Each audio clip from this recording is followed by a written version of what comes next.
In the morning, when thou findest thyself unwilling to rise, consider with thyself presently, it is to go about a man's work that I am stirred up.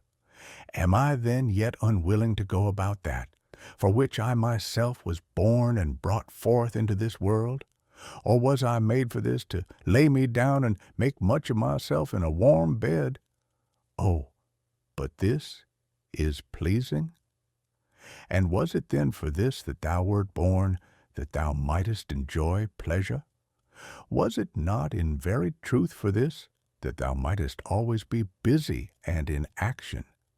Seest thou not how all things in the world besides, how every tree and plant, how sparrows and ants, spiders and bees, how all in their kind are intent, as it were orderly, to perform whatsoever, towards the preservation of this orderly universe, naturally doth become and belong unto thin? And wilt not thou do that which belongs unto a man to do? Wilt not thou run to do that which thy nature doth require? But thou must have some rest. Yes, thou must. Nature hath of that also, as well as of eating and drinking, allowed thee a certain stint. But thou guessed beyond thy stint, and beyond that which would suffice, and in matter of action, there thou comest short of that which thou mayest. It must needs be, therefore, that thou dost not love thyself. For if thou didst, thou wouldst also love thy nature, and that which thy nature doth propose unto herself as her end. Others, as many as take pleasure in their trade and profession, can even pine themselves at their works, and neglect their bodies and their food for it. And doest thou less honor thy nature than an ordinary mechanic his trade, or a good dancer his art? Than a covetous man his silver, and vainglorious man applause? These to whatsoever they take an affection, can be content to want their meat and sleep, to further that every one which he affects, and shall actions tending to the common good of human society seem more vile unto thee, or worthy of less respect and intention? How easy a thing is it for a man to put off from him all turbulent, adventitious imaginations, and presently to be in perfect rest and tranquillity. Think thyself fit and worthy to speak, or to do anything that is according to nature, and let not the reproach or report of some that may ensue upon it ever deter thee. If it be right and honest to be spoken or done, undervalue not thyself so much as to be discouraged from it. As for them, they have their own rational overruling part, and their own proper inclination, which thou must not stand and look about to take notice of, but go on straight, whither both thine own particular and the common nature do lead thee. And the way of both these is but one. I continue my course by actions according to nature, until I fall and cease, breathing out my last breath into that air, by which continually breathed in I did live, and falling upon that earth, out of whose gifts and fruits my father gathered his seed, my mother her blood, and my nurse her milk, out of which for so many years I have been provided, both of meat and drink. And lastly, which beareth me that tread upon it, and beareth with me that so many ways do abuse it, or so freely make use of it, so many ways to so many ends. No man can admire thee for thy sharp, acute language, such as thy natural disability that way. Be it so, yet there be many other good things, for the want of which thou canst not plead the want or natural ability. Let them be seen in thee which depend wholly from thee: sincerity, gravity, laboriousness, contempt of pleasures.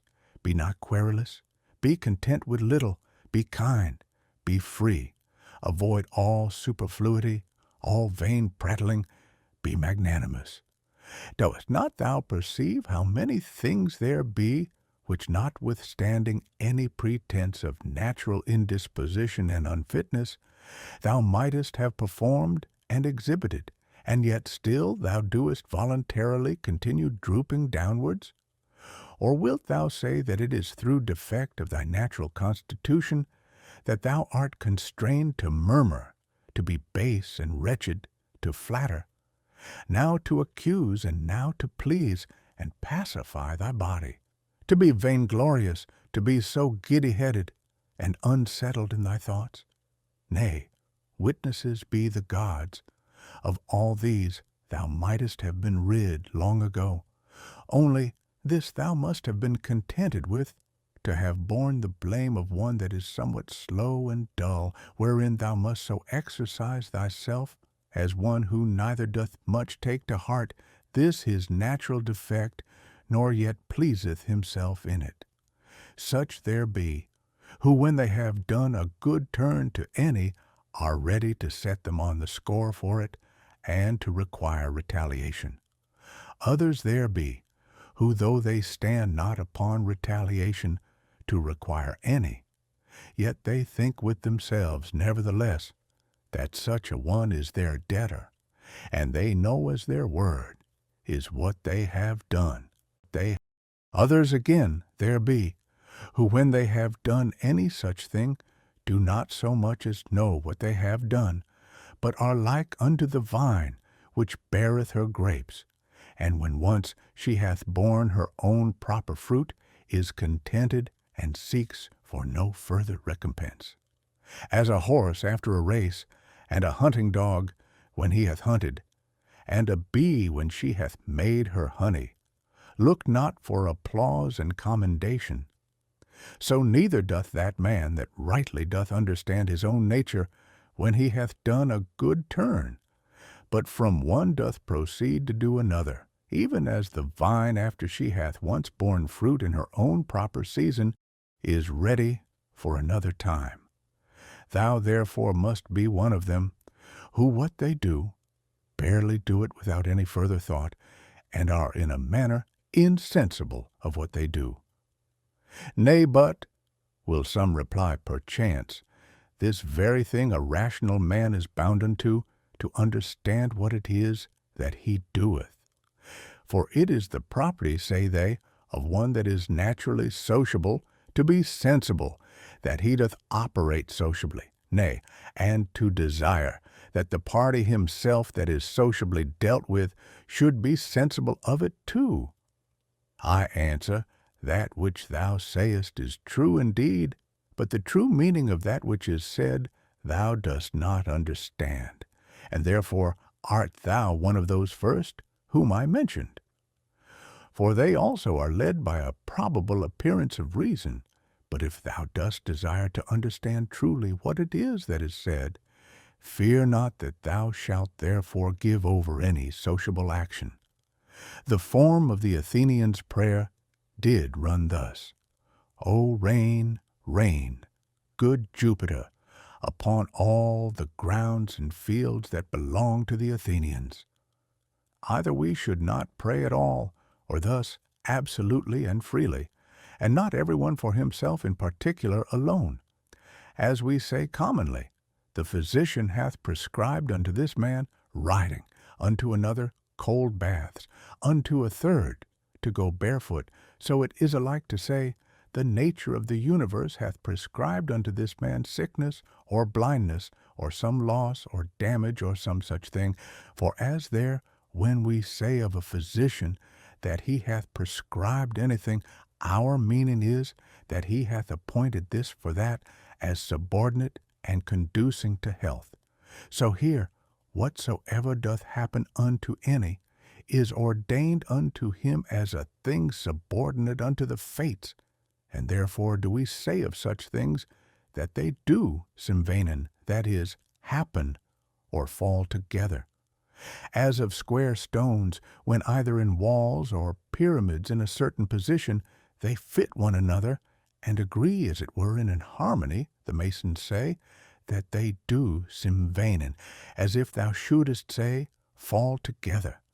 So that in the general, though the things be divers that make it, yet the consent or harmony itself is but one.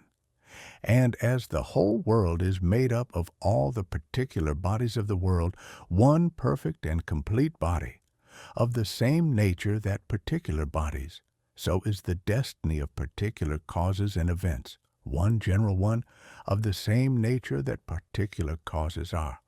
What I now say, even they that are mere idiots are not ignorant of. For they say commonly, tuto efferen afto, that is, this his destiny hath brought upon him. This, therefore, is by the fates properly and particularly brought upon this, as that unto this in particular is by the physician prescribed. These, therefore, let us accept of, in like manner, as we do those that are prescribed unto us, our physicians.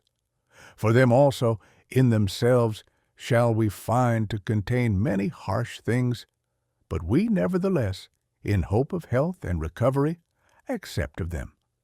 Let the fulfilling and accomplishment of those things which the common nature hath determined be unto thee as thy health.